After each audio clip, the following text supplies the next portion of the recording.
हरिभक्त वासुदेव महाराज महल्लेची प्रमुख उपस्थिती जी आहे ते हरिभक्त महाराज वाघमारेजी, त्याच्याच बरोबर या ठिकाणी हरिभक्त महाराज राजेंद्र वक्तेजी पालोदी, त्याच्याच बरोबर या ठिकाणी मुकुंदराव महाराज यवतकर,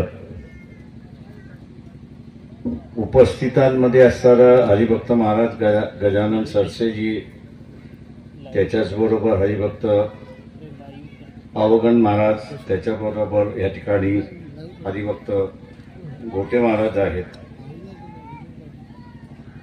रवींद्र महाराज जे आहेत या ठिकाणी, आणि सामाजिक राजकीय क्षेत्रामधले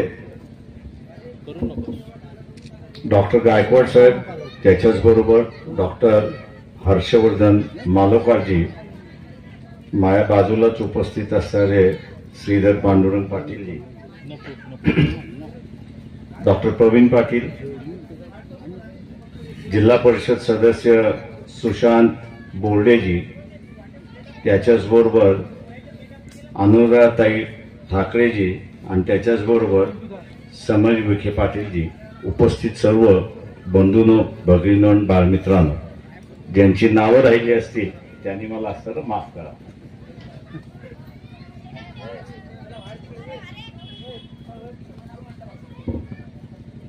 या देशामधला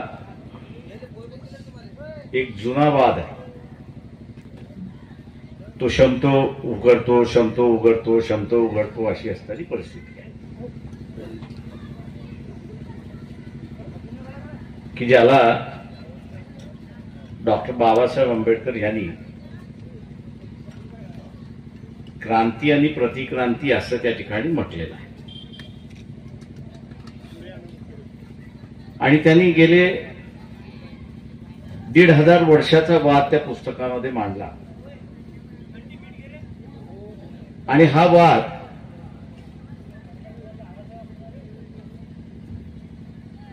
हा धार्मिक वाद आहे, आपण सर्व लक्षात घेतो. हा काय राजेशाहीचा वाद नाही.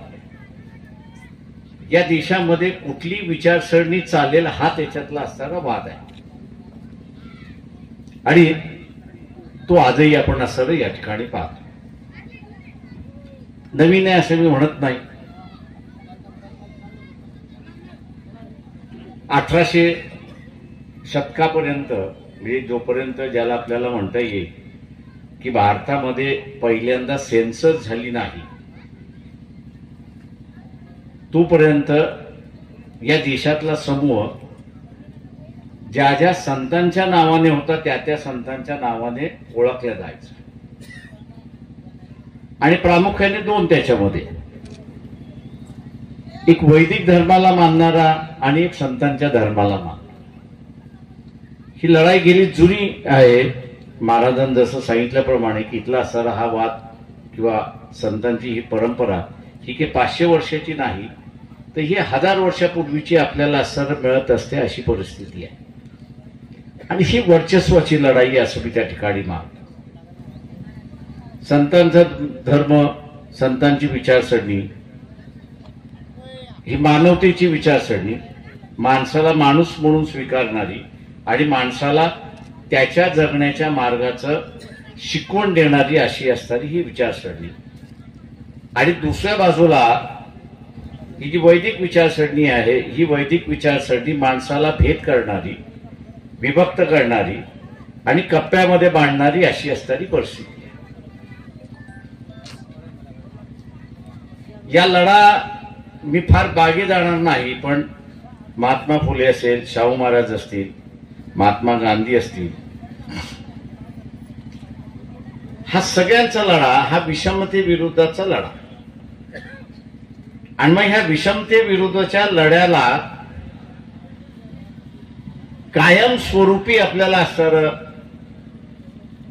हा वाद मिटवायचा असेल आणि उद्याची नवीन विचारसरणी काय राहणार आहे, तर या देशामधल्या असणारं त्या काळची जी लोक होती त्यांनी संविधान करताना संतांची विचारसरणी ही महत्वाची मानली आणि घटनेमध्ये अंतर्भूत केला अशी असणारी परिस्थिती आहे. विषमतावाद आपल्याला असणाऱ्या घटनेमध्ये दिसतो तर आपल्याला दिसत नाही. कप्प्याने जगण्याची असणारी जी जुनी संस्कृती होती ती संस्कृती आपल्याला दिसते का? तर ती संस्कृती आपल्याला दिसत नाही. तर बंधुभावाने जगण्याची असणारी संतांची विचारसरणी ती आपल्याला असणाऱ्या त्या घटनेमध्ये त्या ठिकाणी दिसते. व्यक्ती हा स्वतंत्र आहे, त्याला पाहिजे ते करावं. आणि मग जुन्या व्यवस्थेमध्ये त्यांनी जातीचाच व्यवसाय करावा असं जे बंधन होतं ते मोडलं आणि व्यक्तीचं असणारं स्वातंत्र्य हे अबाधित ठेवलं आणि या घटनेची असणारी रचना केली अशी असणारी परिस्थिती आहे. हा विकास सुद्धा जो आहे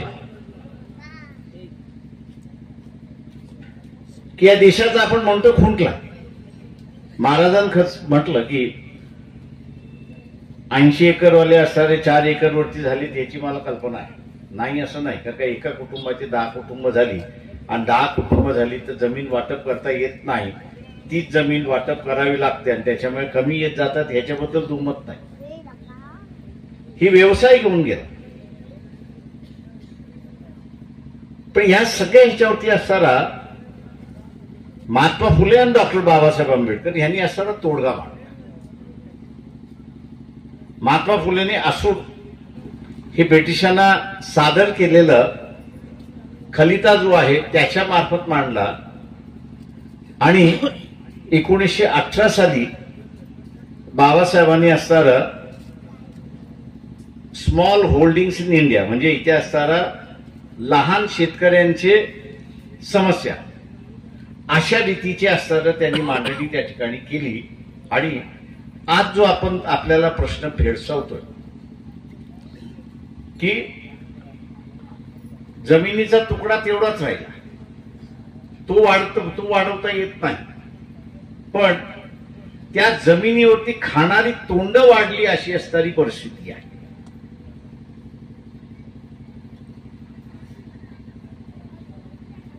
तेव्हा ही खाणारी माणसं ज्यावेळेस वाढतील त्यावेळेस जेवढं उत्पादन होतंय त्याच्यातलं असणारं विभाजन होणार आणि ते विभाजन झालं की प्रत्येकाच्या ताटामधलं कमी येणार अशी असणारी व्यवस्था निर्माण होते. आणि ती व्यवस्था झाली की आपण असणारं म्हणतो की इथे असणारं शेती किफायतशीर नाही अशी आपण त्याला असणारं संबोधतो. आणि इथे बाबासाहेब असं म्हणतात की जे शासन आहे सरकार आहे या सरकारने हा जमिनीवरचा जो बोजा उभा राहिलेला आहे, अधिक माणसाचा बोजा उभा राहिलेला आहे, तो कमी करण्याचं धोरण त्यांनी असणारं स्वीकारलं पाहिजे. आणि ते कमी करण्याचं धोरण असेल तर मग देशाच्या विकासाची चर्चा त्याला करावी लागते. आणि ती करत असताना तो माणूस अधिक बोजा झालेला जो आहे तो त्या व्यवसायामध्ये अडकवला, त्या व्यवसायामध्ये घेऊन गेला तर मग जमीन ही पुन्हा असणारं किफायतशीर होते अशी असणारी परिस्थिती आहे. पण दुर्दैवाने मी असं म्हणेन की तो काही दोष आपला पण आहे एवढं आपण असायला लक्षात घ्या. हा आपला दोष आहे. आपल्यावरती आता ब्रिटिश राज्य करत नाही, आपल्यावरती इथं असणारे इतर नाही, आपणच राज्य करतो. आपणच राज्य करत असताना माझं राज्य कसं असावं याच्याबद्दलची संकल्पना आहे का? तर मी असं म्हणेन नाही. मला माहित आहे की मी ज्यावेळेस इथे असताना अकोला असेल, अकोल्याच्या बाहेर असेल, 1990 साली गॅट करारनाम्याची चर्चा फार मोठ्या प्रमाणात झाली आणि तिकडनं मी असणारा शरद जोशी यांच्याशी असणारा वेगळा झालो. त्यांचं म्हणणं असं होतं की गॅट करारनामा केला की शेतकऱ्याचा फायदा होईल आणि आमचं म्हणणं होतं की गॅट करारनामा केला तर सगळ्यात पहिलं नुकसान कोणाचं होणार? तर शेतकऱ्याचं होणार. आणि दुसरं नुकसान कोणाचं होणार? तर लहान उद्योजक जो आहे, ज्याला इंग्रजीमध्ये टायनी असं म्हणतात, त्याचं होणार आहे.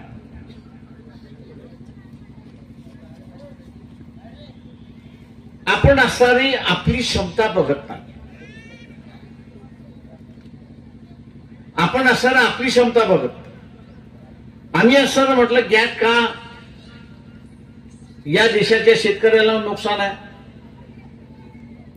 त्याचं कारण असं आहे की भारतामध्ये लोकसंख्या वाढते, त्याच्यामुळे खाणारी माणसं वाढत आहेत. जगामध्ये लोकसंख्या वाढत नाहीये, तर ती स्थिरावली आहे. त्याच्यामुळे खाणारी माणसं तेवढी. शेतीमध्ये जशी आधुनिकता येईल, तर जर शेतीमधला आधुनिकता आली की शेतीतलं उत्पादन वाढेल, आणि शेतीतलं उत्पादन वाढलं, खाणारी माणसं तेवढी.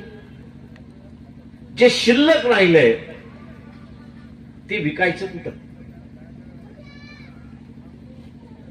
जे शिल्लक राहिले ते विकायचं कुठं?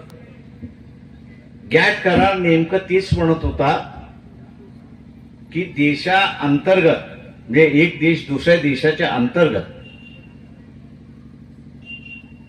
जे बॅरियर उभे राहिलेले आहेत, म्हणजे ज्या भिंती उभ्या राहिलेल्या आहेत, या भिंती तुम्ही एकतर पाडल्या पाहिजेत, नाही तर कमी आयात ड्युटी लावून तुम्ही आमचा माल आणला. आणि आमचं असं म्हणणं होतं त्यावेळेस की ज्याच्याकडे अधिक शिल्लक राहिलेला आहे त्याच्या देशामध्ये तो वापरल्याच जाणार नाही, तो वाया गेलेला आहे, फुकट गेलेला आहे. त्याच्यामध्ये त्या फुकट मालातून 2 पैसे मिळत असतील तरी तो विकणार आहे का त्याला त्याच्या देशामध्ये किंमत मिळणार नाही, बाहेरच्या देशामध्ये 2 पैसे तरी किंमत मिळते.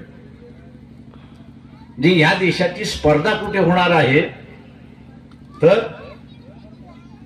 भारतामधला शेतकरी प्रत्यक्षात लागवड जी लागते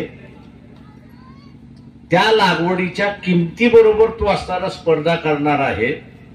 आणि बाहेरचा त्याचा स्पर्धक जो आहे तो टाकाऊ माल जो आहे त्याच्याकडे कन्झ्युम न होता, त्याच्याकडे खाल्ल्या जाणारा नाही आहे, त्याच्याशी असणारा ही स्पर्धा आहे. त्याच्यामुळे या स्पर्धेवरती आपण टिकू शकत नाही.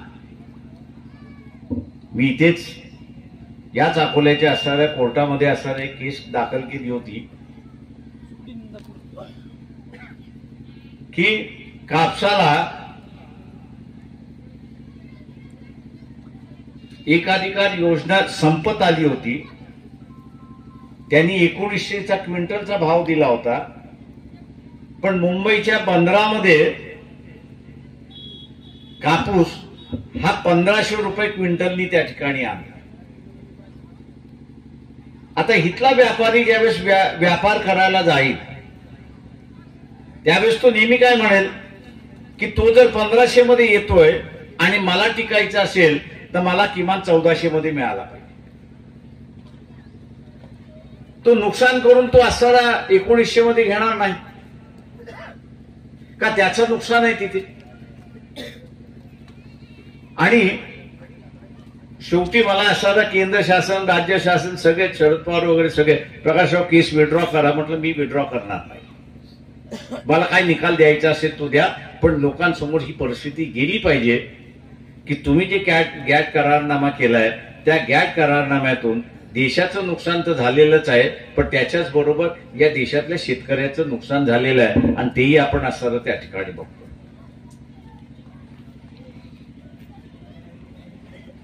ऍग्रिकल्चर प्राइस कमिशन जे आहे ते किंमत देतं, पण बाजारामध्ये ती येत नाही अशी असणारी परिस्थिती आहे.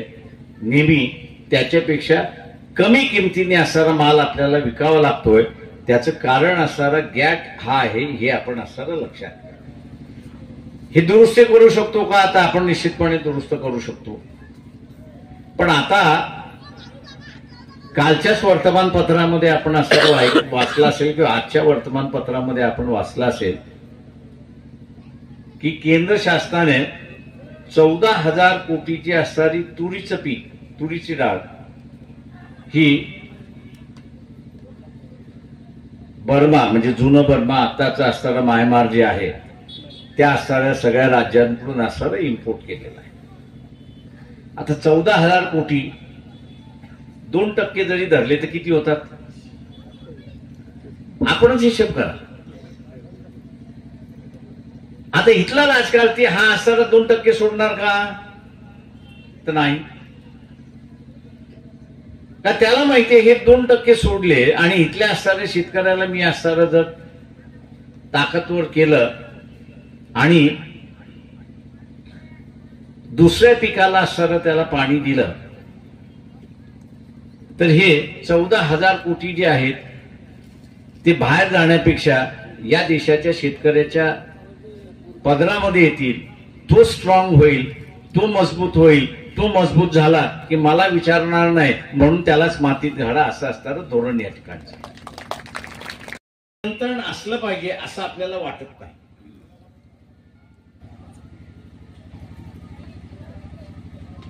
माझ्या कॉलेजच्या दिवसामध्ये, शाळेच्या दिवसामध्ये आज जे आपण आरक्षणासाठी लढतो त्यावेळेस विद्यार्थ्यांमध्ये मेडिकलला जावं, इंजिनिअरिंगला जावं, आर्किटेक्टला जावं, पिलानीला जावं, ह्याला जावं याची असणारी घोडदौड होती, नाही असं नाही. पण त्या काळचा राजकर्ता जो आहे तो एक गोष्ट करत असे, तो म्हणजे दरवर्षी आपल्याला किती सोय करावी लागेल तर 1000 जणांची सोय करावी लागेल. तर त्या 1000च्या ऐवजी तो 110 जणांची सोय त्या ठिकाणी करत होता. 10 सीट्स ऍडिशनल असायच्या आणि म्हणून ज्याला पाहिजे त्याला ऍडमिशन मिळाली अशी असणारी परिस्थिती. आज होऊ शकते की नाही? तर आजही होऊ शकते हे आपण लक्षात घ्या. भारतामधनं दरवर्षी परदेशी शिक्षण झालं म्हणजे त्यांना स्पेशलाइज शिक्षण घेणारा विद्यार्थी हा वेगळा कॅटेगरी, मी तो नाही धरत आहे. जो मेडिकलला जातो, इंजिनिअरिंगला जातो, आर्किटेक्टला जातो, पहिली 4 वर्ष जी आहेत डिग्री घेण्याच्या इथपर्यंत दरवर्षी भारतामधून 22 लाख विद्यार्थी झाले आणि एका विद्यार्थ्याचा बाहेरचा खर्च, फी आणि त्याचा राहण्याचा हा जो खर्च आहे हा एकंदरीत त्याला 55 ते 60 लाख येतो. आता या 22 लाख विद्यार्थ्यांची सोय जर भारतामध्ये झाली असं धरून चाला, नव्या शाळा उभं केल्या, इन्स्टिट्यूशन उभं केलं, मी आपल्यावरती सोडतो किती क्लिअरिकल स्टाफ लागेल, किती लॅबोरेटरीचा स्टाफ लागेल, किती शिक्षक लागेल, किती अमुक लागेल. आणि आज जे आपण भांडण बघतोय, आज जे आपण असणारा परिस्थिती बघतोय ती परिस्थितीची गरज नाही, आवश्यकता नाही. नियोजनाचा अभाव असल्यामुळे आज आपल्याला सगळ्या गोष्टीचा तुटवडा या ठिकाणी दिसतो. नियोजन आपण जशी जुनी मंडळी अगोदर करत होती बा नाही, आपल्याला या वर्षी ते या वर्षी असताना 1000 विद्यार्थी मेडिकलला येणार आहेत तेव्हा असताना 1100 विद्यार्थ्यांची सोय अगोदर करून ठेवा आणि तिथला तो प्रश्न मिटवत होते. आज सुद्धा ते आपण असताना करू शकतो अशी असणारी परिस्थिती आहे.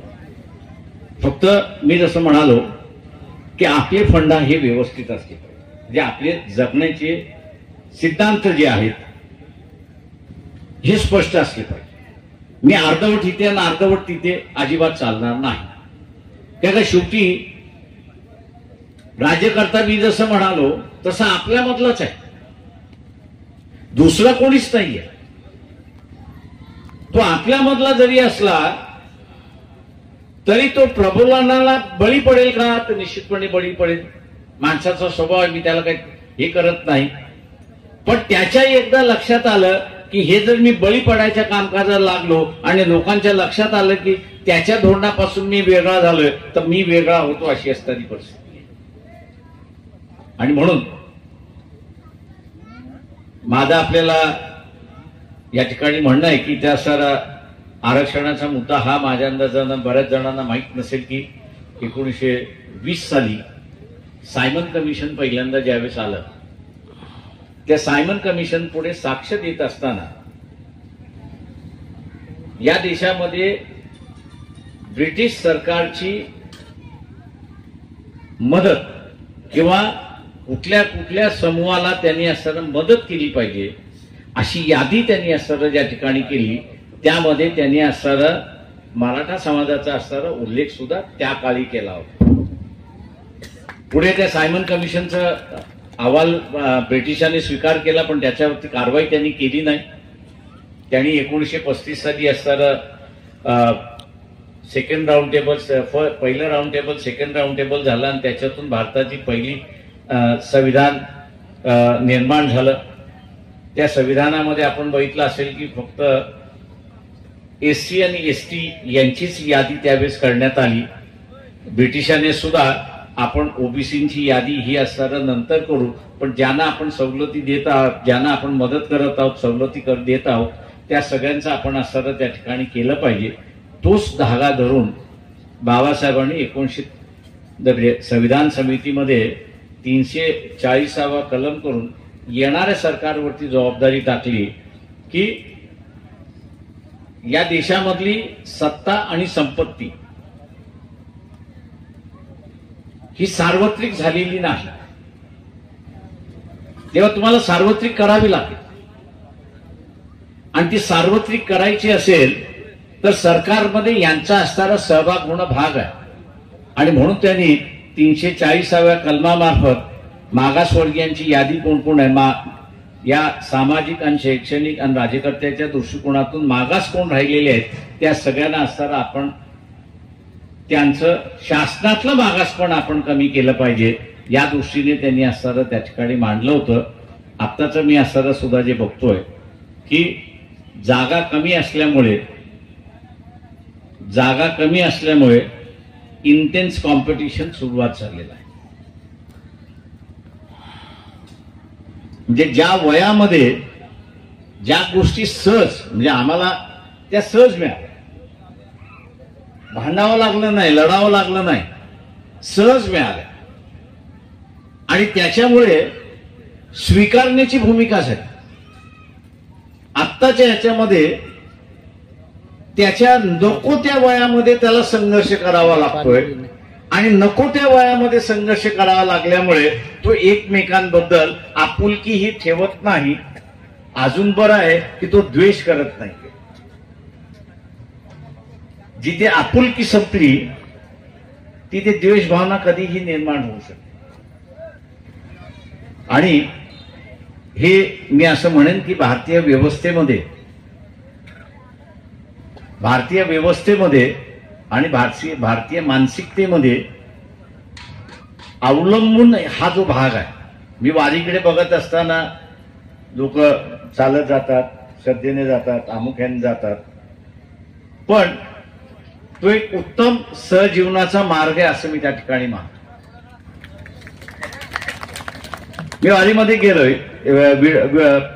पंढरीची वारी जे पिक्चर निघालेलं आहे रमाकांत गवठेकर, ते रमाकांत गवठेकर माझे चांगले मित्र होते. त्याच्यामुळे वारीमध्येच असताना तो अख्खा शूटआउट त्या ठिकाणी झालेला आहे. त्याच्यामुळे मी ते वारी सगळी पाहिलेली, 3 वर्ष आमचं ते शूटआउट होतं, ते सगळं आम्ही बघितलेलं आहे. पण त्याच्यामधनं असताना जे दिसलं एक सहजीवनाचा भाग, आणि ही भारतीय मानसिकता आहे मी असं मानतो. उद्याची ही व्यवस्था आपल्याला ही सहजीवनाचीच मानसिकता आणि सहजीवनाचंच व्यवस्था असं जर जुळवता आलं तर मी असं म्हणतोय की आजचं जे संघर्ष आपण त्या ठिकाणी पाहतोय, समाजामधला संघर्ष या ठिकाणी होतोय, आणि म्हणून एक वातावरण गढूळ व्हायला लागले अशी असणारी परिस्थिती आहे.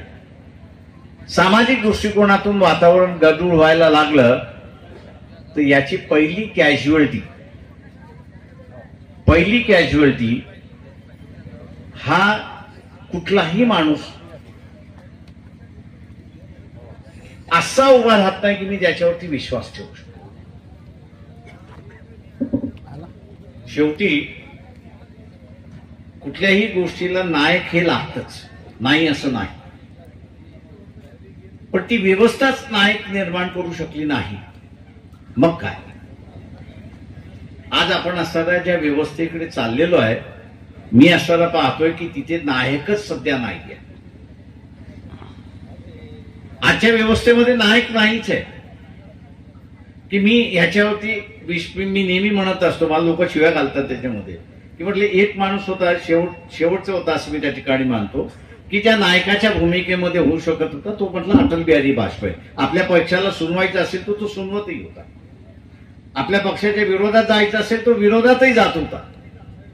आणि त्याच्यामुळे लोकांना असं वाटत होतं की हे इमानदार व्यक्तिमत्व आहे, आपण याच्यावरती विश्वास ठेवायला हरकत नाही. कदाचित होईल, कदाचित होणार नाही, हा वेगळा भाग आहे. पण आज त्या कॅटेगरी मधलं आपल्याला कोणीच त्या ठिकाणी दिसत नाही. आणि म्हणून ती एक चिंतेची बाब आहे असं मी त्या ठिकाणी मानतोय. देशाच्या दृष्टीने ही असणारी चिंतेची बाब आहे. कारण एकही व्यक्ती असं नाही की ज्याच्यावरती आपण असताना सांगू शकतो. मी लोकांना सगळं विचारतो, मला एक मिनिटामध्ये सांगा की हा व्यक्ती आहे की ज्याच्यावरती मी विश्वास ठेवू शकतो देशभरावर. असं सहजासहजी आपल्याला येत नाही, विचार करावा लागतो. आणि त्याचं कारण की मी खाजगीकरणाच्या बाजूने, महाराजांनी सांगितलं या ठिकाणी की मी खाजगीकरणाच्या बाजूने आहे की मी सहकाराच्या बाजूने आहे, हा माझा निर्णय असला पाहिजे. मी आर्थिक व्यवस्थेमध्ये टिकेन कुठल्या ह्याच्यामध्ये, खाजगी व्यवस्थेमध्ये मी टिकेन की सहकाराच्या व्यवस्थेमध्ये टिकेन, याचा असणारा निर्णय मला करता आला पाहिजे. मी जर खाजगी ह्याच्यामध्ये टिकू शकत असेल तर मी खाजगीचा पुरस्कारता केला पाहिजे. मी जर खाजगी व्यवस्थेमध्ये टिकू शकत नसेल तर मग मी असणारा सहकाराचा पुरस्कर्ता झालो पाहिजे. कारण का मग सहकार मला जगवतो अशी असणारी परिस्थिती. आज मी असं म्हणेन की आपल्याला आपल्याच काही गोष्टी स्पष्ट केल्या पाहिजे. इथे आपण दोष देतो इथल्या असणाऱ्या सत्ताधाऱ्याला, मी त्याच्यामध्ये म्हणत नाही, पण त्या सत्ताधाऱ्याची भूमिका बरोबर आहे की नाही हे आपण कधीच या ठिकाणी बघितली नाही. आज आपण यावर्षी बघितलं असेल, मी आता गेल्या 4 दिवसापूर्वी बाजारातून लसूणच गायब झाला. मी शासनाचे आकडे बघत होतो की बघ लसणाचं उत्पादन किती झालंय, तर मला असं दिसलंय की यावर्षी लसणाचं उत्पादन कमी झालेलं आहे, पण जेवढी लसूण भारतामध्ये लागते त्याच्यावरती 3% झाली. ते नेहमी 8-10% होत असते, यावेळेस फक्त 3% जास्ती झालेली आहे. सरकार व्यापाऱ्याचं आहे हे एवढं आपलं लक्षात घ्या. आता हे व्यापाऱ्याचं धोरण आणि इथल्या राज्यकर्त्याचं लुटण्याचं धोरण नव्यानं सुरुवात झालेलं आहे. नव्यानं सुरुवात काय झालेलं आहे, मागच्या 3 महिन्यापूर्वी टमाट्याचं झालं आणि आता असताना लसणाचं झालं. मी आजच सांगतो आपल्याला, अजून 20 दिवस जाऊ द्या, लसणाचा भाव पुन्हा खाली गेला. आणि मुंबईचे जे म्हणजे देशातले जेवढे बंदर आहेत, मग वायझॅक असेल, चेन्नई मधला असेल, केरला मधला असेल, कोचीन मधला असेल, गोव्यामधला असेल, मुंबई बंदर असेल किंवा गुजरात मधलं कांडला असेल, आणि त्याच्या पुढे गेलो आपण पोटबंदर, एवढी बंदरं जी आहेत, एवढ्या बंदरावरती आपण बघितलं तर एखादं जहाज लसूण घेऊन आलंय का आपण जर बघितलं तर आपल्याला ते सापडणार, पण भाव खाली गेलेला असेल.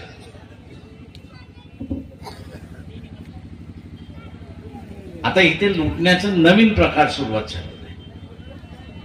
रिंग करायचं, ते विकत घ्यायचं, ते एकदा बाजारातून शेतकऱ्याकडून विकून घेतलं असं झालं की मग महिन्याभरानंतर त्याचा असताना शॉर्टेज करायचं.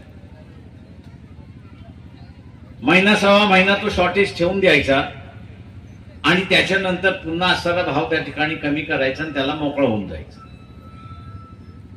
फक्त मी एवढंच म्हणेन की त्याचा हिशेब करा आणि स्वतःपासून सुरुवात करा की मला जे लसूण 6 रुपये 7 रुपये 10 रुपयाला मिळत होतं ते आता असताना 50 रुपयाला मिळालेलं आहे. मी किती जास्ती पैसे दिले, किती दिवस दिले, तेवढा हे गुणाकार भागाकार जो आहे तो आपण करा. आणि माझ्या गावामध्ये किती लोक कुटुंब आहेत त्याच्याने पुन्हा गुणाकार भागाकार करा. तालुक्याचा करा, जिल्ह्याचा करा, राज्याचा करा, देशाचा करा. तुम्हाला दिसेल की एका गोष्टीच्या पाठीमागे टमाटा असेल किंवा आता असताना लसूण असेल, याच्या पाठीमागे किमान 18,000 ते 35,000 इथपर्यंत तुमची लूट केल्या जाते. तुमच्या खिशातून फक्त 100-200 रुपये गेल्यामुळे तुम्हाला ते दिसत नाही, पण ज्यावेळेस तुम्ही एकत्र करता तर एवढी मोठी लूट झालेली असते. अशी असणारी परिस्थिती आहे. अशाच नवनवीन राजकीय घडामोडी जाणून घेण्याकरता आपल्या चॅनलला सबस्क्राईब करा आणि इन्स्टा फेसबुकला फॉलो करायला विसरू नका.